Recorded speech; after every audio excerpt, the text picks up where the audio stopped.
What's up, everybody? Happy Monday to you. You know, it's not easy being a Black person in this country.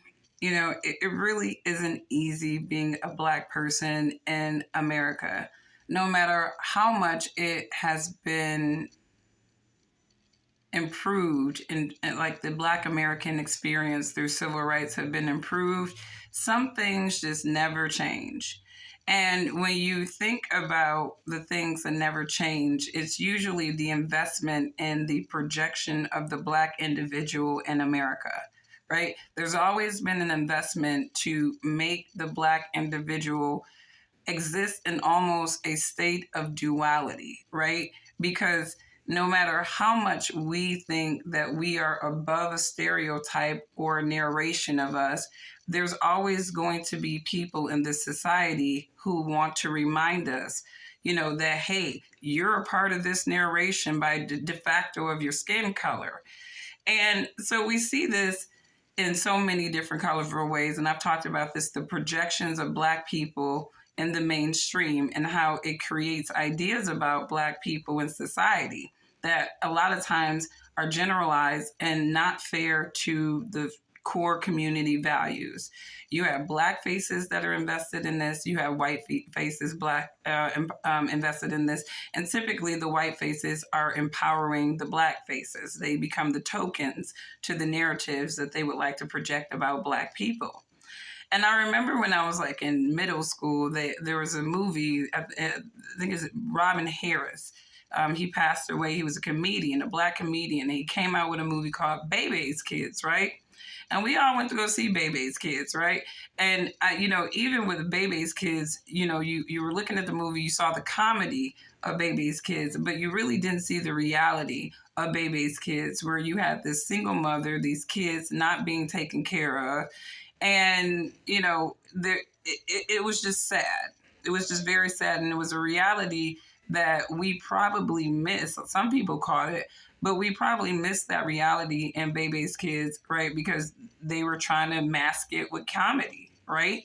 And that's what they try to do. They try to mask either a reality about Black people or a projection of Black people universally, through comedy and all these different shows. So now fast forward, you have Steph Curry and Seth MacFarlane and somebody else, I forgot. They are rebooting Good Times, right?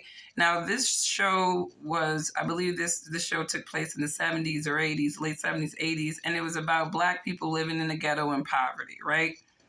And if you notice the theme, of Black projections of Black people, and even just in the 70s, it was always poverty line, struggling, criminals, just uncivilized. And I say this to say that by Steph Curry and Seth MacFarlane making the executive decision through the Netflix platform to reboot, re-image that show, right, to a modern day projection, there's nothing good that will come out of anything like that for Black people. And I'm trying to question the intentions of any of the Black people who actually participated in creating a show like that. Like, are you just that thirsty for money that you would continue to allow people to narrate Black people in a generalized way? I mean, at least with the Boondocks, we had well-off Black people talking about Black people issues in a very pragmatic way, but we didn't see this epitome of Black poverty. And that's why the Boondocks was such a great show.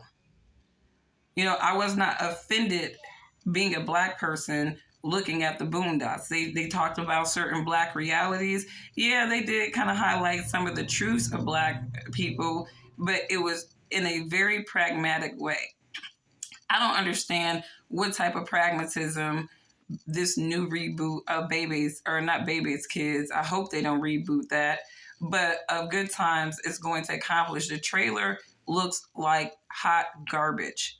It looks like somebody took every single stereotype about Black people that they could imagine and put it in this show. And the sucky thing about it is you have Black faces involved with the creation of this hot garbage. I hope it flops.